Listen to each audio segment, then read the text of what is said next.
Good morning again.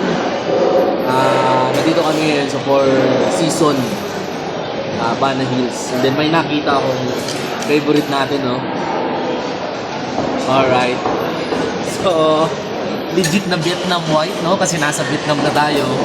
Vietnam dragon fruit. Ayan. Vietnam white.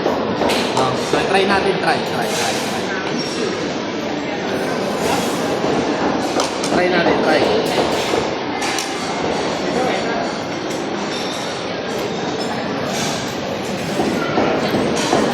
Tamis po eh. Ang tamis. Diba?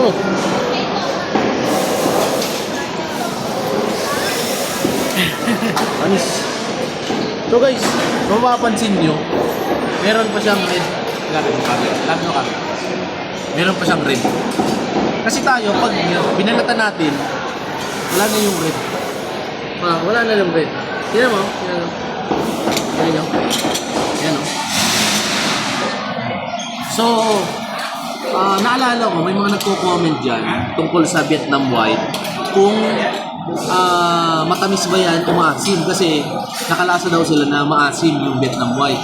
So, ang sikreto lang po mga kaparming sa Vietnam white na dragon fruit, dapat ripen o hinog na hinog talaga siya sa puno para maging matamis. Kasi ito matamis talaga, di ba? Matamis.